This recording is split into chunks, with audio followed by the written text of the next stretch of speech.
کبھی کسی صوفی کے ساتھ رہے نہیں ہیں. انہوں نے وہ کچھ مزاروں پہ بیٹھے ہوئے جاہل صوفی دیکھے ہوتے ہیں اور اس کی بیس پر یہ صبح و شام کلپ بنا بنا کے صوفیہ کرام کے خلاف فتوے جھاڑتے رہتے ہیں.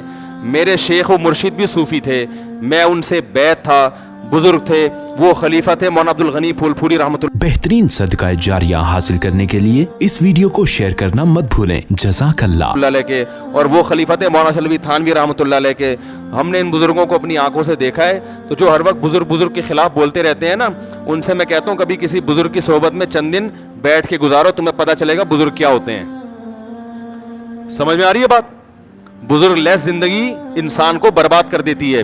اور یہ بھی جو میں بار بار کہتا ہوں کہ بابے جو کہتے ہیں میرا کوئی بابا ہی نہیں ہے, تو دیکھو رسول اللہ صلی اللہ علیہ وسلم نے ارشاد فرمایا لا تجتمع امتی علی ضلالہ, میری امت گمراہی پہ کبھی بھی جمع نہیں ہوگی. اس حدیث کا صاف مطلب ہے کہ میری امت کسی بھی زمانے میں بزرگ لیس نہیں ہو سکتی. یہی مطلب ہوا نا؟ کیا خیال ہے بھائی؟ ہر زمانے میں بزرگ رہیں گے. ایک بات تو یہ دلیل اچھی طرح ذہن میں رہے. دوسری دلیل کہ صحابہ نے صرف قرآن خود سے نہیں پڑھا, یعلمہم الکتاب, ان کو قرآن اور حکمت کس نے سکھائی؟ بولو بھائی, نبی نے. تو صحابہ کا لنک کس سے براہ راست قائم ہوا؟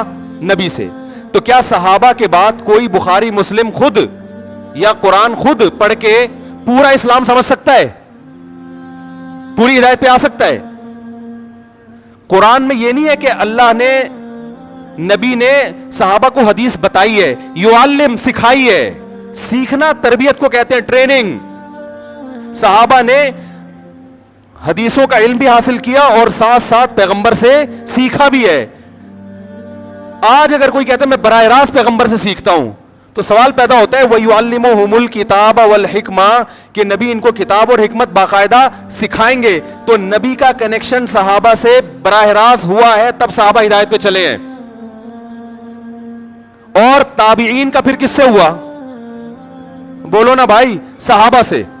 جب تابعین کا صحابہ سے ہوا, وہ بھی اس لیے کہ جب صحابہ براہ راست نہیں سیکھ سکتے تھے, ان کے لیے رجال چاہیے نا, رجل چاہیے, نبی. تو تابعین کو بھی رجال چاہیے کہ نہیں چاہیے؟ وہ رجال کون ہے؟ اب نبی تو نہیں رہے, نبی سے سیکھے ہوئے لوگ موجود ہیں, جن سے اب کون سیکھے گا؟ تابعین سیکھیں گے. اور انہوں نے سیکھا. تبھی تابعین کی جب بھی ہم سیرت پڑھتے ہیں, فلاں کی اتنے سال صحبت اٹھائی, فلاں کے پاس اتنے سال رہے, ورنہ وہ بھی حدیثوں کی کتاب جمع کر کے پڑھنا شروع کر دیتے. کسی کی صحبت میں رہنے کی ان کو کیا ضرورت تھی؟ پھر تابعین کے بعد تبع تابعین. یہ اہل حق کا جو سلسلہ ہے, روحانی باپ دادا ان کو کہا جاتا ہے, یہ سلسلہ قیامت تک چلتا رہے گا. اس سلسلے میں گمراہ لوگ بھی پیدا ہوں گے, لیکن اگر اہل حق پیدا ہوں گے تو وہ بھی اسی میں پیدا ہوں گے, اس کے علاوہ نہیں ہو سکتے. نہیں آ رہی میرا خیال ہے بات سمجھ میں؟ اس سلسلے سے جو ہٹے گا نا, وہ کبھی بھی ہدایت پہ نہیں ہو سکتا, چاہے وہ بخاری مسلم کے صبح شام حوالے دے دے کے آپ کو الو بناتا رہے بیٹھ کے. اس کا مطلب وہ غلط تشریح کر رہے ہیں حدیثوں کی, وہ ہدایت پر نہیں ہے. اب میں ان گمراہ لوگوں سے مطالبہ کرتا ہوں کہ اپنے روحانی باپ دادا کا سلسلہ پیش کرو. وہ کہتے ہیں امام بخاری, وہ کہتے ہیں امام ترمذی, 8 سے 1100-1200 سال پہلے چلے جاتے ہیں. اس کا مطلب یہ ہے کہ 1500 تقریباً 1200 سال سے امت بزرگ لیس چلی آ رہی ہے نا, جبکہ یہ صحیح حدیث کے, بولو بھائی, خلاف ہے. یہ تو حدیث میں تو بزرگ لیس امت ہوگی نہیں. سلسلہ میں آپ کو 10 دفعہ اپنا سلسلہ بتا سکتا ہوں الحمدللہ, کہ میں نے کن علماء سے علم حاصل کیا, حدیث کس سے پڑھی, حدیث کا سلسلہ محمد صلی اللہ علیہ وسلم تک پہنچاؤں گا, تفسیر کا سلسلہ محمد صلی اللہ علیہ وسلم تک پہنچاؤں گا. میں جو قرآن پڑھتا ہوں تجوید کے ساتھ, وہ سلسلہ نبی صلی اللہ علیہ وسلم تک پہنچاؤں گا. تزکیہ, قرآن نے کہا وَيُزَكِّيهِمْ, نبی ان کا تزکیہ بھی کریں گے. تزکیہ کا مطلب ایسی تربیت کرنا کہ ظاہر باطن پاک صاف ہو جائے, انسان بن جائے انسان. یہ تزکیہ میرا ہوا کہ نہیں ہوا یہ تو میں نہیں دعویٰ کرتا, لیکن تزکیہ کی کوشش ہم نے کن بزرگوں سے کی, ان بزرگوں کا کس کا سلسلہ, پھر ان کے بزرگ کون تھے, ان کے کون تھے, یہ میں محمد صلی اللہ علیہ وسلم تک پہنچا سکتا ہوں. تو ہم ان گمراہ لوگوں سے یہ کہتے ہیں کہ آپ ایک دم جو اٹھ کے آ گئے 15ویں صدی میں, اور آپ قرآن و حدیث کے نام پہ آپ کہتے ہیں فلاں بابا بھی ایسا, وہ فلاں بھی ایسا, وہ فلاں بھی ایسا. پھر ہم کہتے ہیں صحیح سچی مچی کے بابے کون ہیں, وہ تو بتا دو نا. وہ کہتے ہیں سچی مچی کے امام بخاری ہیں. اس کا مطلب امام بخاری کے بعد یا تو پیدا نہیں ہوئے یا آپ ان کا نام بتانے سے شرما رہے ہو. ٹھیک ہے نا, کیونکہ جن بزرگوں کا آپ نام لوگے نا ان میں آپ کے باپ دادا نہیں آ رہے ہوں گے, حنفی آ رہے ہوں گے یا شافی آ رہے ہوں گے. صحیح ہے نا. ہندوستان میں جتنے بھی آئیں گے سارے بزرگ آگے جا کے حنفی, سب حنفی ہو جائیں گے سب. اور آپ کو لفظ حنفیت سے کیا ہے چھیڑے, آپ سارا دن انہی کے خلاف بولتے رہتے ہو, تو آپ ان کو اپنے کھاتے میں کیسے ڈالو گے آپ؟ یا کوئی ایسا آ رہا ہوگا جس کے نظریات سے آپ کے نظریات بالکل مختلف ہوں گے. تو یہ خوب یاد رکھیں کہ انسان ریسرچ کے قابل یا تحقیق کے قابل یا ہدایت میں جس کو فالو کیا جائے, اس کی سب سے پہلی شرط یہ ہے کہ وہ یہ بتائے کہ میں نے علم کس سے حاصل کیا, اور پھر جس سے حاصل کیا اس کا برحق ہونا کس لیے ثابت کرے اس نے کس سے, اس کا بابا کون تھا, اس کا بابا کون تھا. یہ بابوں کے بغیر آپ اس فہرست میں حدیث کی روشنی میں آ ہی نہیں سکتے جن کو ہدایت یافتہ کہا گیا ہے. نہیں یار یہ بات, تو یہ جو کہتے ہیں نا میں بابی نہیں ہوں, یہ خود اپنی گمراہی پہ مہر لگا رہے ہوتے ہیں. ہاں بابوں کی there are two types of باباز, گمراہ اور اہل حق. تو آپ نے ہمارے والوں کو تو سب کو گمراہ قرار دے دیا, تو آپ اہل حق دکھائیں, ہم ان کو فالو کرنا شروع کر دیں گے. سمجھ رہے ہو نا. جیسے ہم غیر مسلموں سے کہتے ہیں کہ محمد صلی اللہ علیہ وسلم معاذ اللہ اگر جھوٹے ہیں, تو اللہ نے اپنے بندوں کو, اللہ براہ راست تو ہم کلام ہوتا نہیں ہے, وہ بھی غیر مسلم بھی اعتراض کرتے ہیں نا, نبی نے یہ کیا, نبی نے یہ کیا, نبی ایسے تھے, معاذ اللہ الزام لگاتے ہیں, ایک 9 سال کی بچی سے شادی کر لی, ہم اس کے دلائل دیتے ہیں بھائی یہ اس کلچر میں معیوب نہیں تھا اور اس کی کیا کیا حکمت, نہ یہ تو معاذ اللہ ایسے تھے, وہ بہت سارے اعتراضات کرتے ہیں. تو ہم کہتے ہیں گل ویلے دی تے پھل موسم دا. مختصر بات یہ کہ اللہ اپنے بندوں سے ہدایت جو دی ہے, یا تو اللہ کا بندوں سے کوئی لنک ہی نہیں ہے, اس نے پیدا کر کے چھوڑ دیا, یہ تو عقل نہیں مانے گی نا. خالق اور مخلوق کا رشتہ تو سب سے پہلے ہے. تو اللہ کن باتوں سے خوش ہوتا ہے, کن باتوں سے ناراض ہوتا ہے. اگر محمد صلی اللہ علیہ وسلم جھوٹے ہیں تو پھر سچا بتاؤ کون ہے بھائی, وہ بتا سکتے ہیں. وہ جو سچا لے کر آئیں گے نا ان کے خیال میں, اس پہ 20, اگر نبی پر ایک اعتراض ہوتا ہے تو اس پر 20 اعتراض ہو رہے ہوں گے. صحیح ہے نا.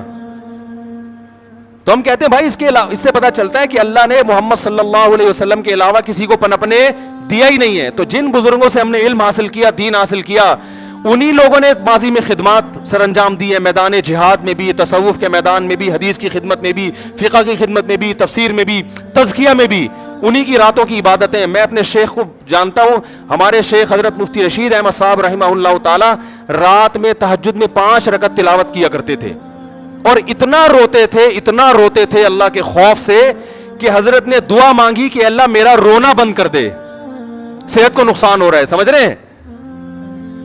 آج تو سب سے بڑا مسئلہ ہے اللہ کی محبت میں رونا نہیں آتا. ہمارے حضرت کو اتنا آتا تھا کہ اللہ سے دعا مانگی, اللہ میری یہ کیفیات بولو بھائی ختم کر دے. پھر ان کی تقریباً 20 سال صحیح بخاری پڑھائی ہے. اتنا بخاری پہ عبور تھا, بدعت کے بہت خلاف تھے, بہت زیادہ خلاف تھے بدعت کے. عقائد ایسے صاف ستھرے, ہم نے تو ان بزرگوں کو دیکھا ہے, لیکن نکالنے والے ان کی بھی کتابوں کو غلط توڑ موڑ کے کچھ بھی نکال کے ان کو بھی الزام لگا دیتے ہیں. اور ہم جب کہتے ہیں اس الزام کا جواب دینے کے لیے ہم تیار ہیں, سامنے بیٹھو, سامنے بیٹھنے کے لیے تیار, وہ کلپ بازی, ٹائم ویسٹنگ. تو یہ جو ہے نا بزرگ لیس معاشرہ, یہ اسلام کا معاشرہ نہیں ہے, قرآن و سنت کے بالکل خلاف ہے. سمجھ رہے کہ نہیں سمجھ رہے؟ تو آپ کو تربیت کرنی ہے, کسی اللہ والے سے تعلق قائم کرنا پڑے گا, جو آپ کا تزکیہ کرے, آپ کو تمیز سکھائے, سب سے پہلے آداب سکھائے, آپ کو محبت سکھائے, آپ کا ظرف بڑا کر دے کہ اختلاف رائے جب ہوتا ہے مسائل میں تو اس کو پیش کرنے کا کیا طریقہ ہوتا ہے. میں سمجھا پا رہا ہوں اپنی بات؟ تو ہم نے جن بزرگوں کو دیکھا, جن اکابر کو دیکھا, ہم نے ان میں اللہ کا خوف پایا. ہمارے حضرت رحمہ اللہ تعالیٰ کا تقوی ایسا مشہور تھا کہ ان کے بارے میں مشہور تھا کہ کوئی ایڑی چوٹی کا زور لگا دے, کوئی چیز اگر ناجائز ہے نا وہ ان سے کروا نہیں سکتا. جس چیز کا ثابت ہو گیا نا کہ یہ کیا ہے, غلط ہے شریعت میں.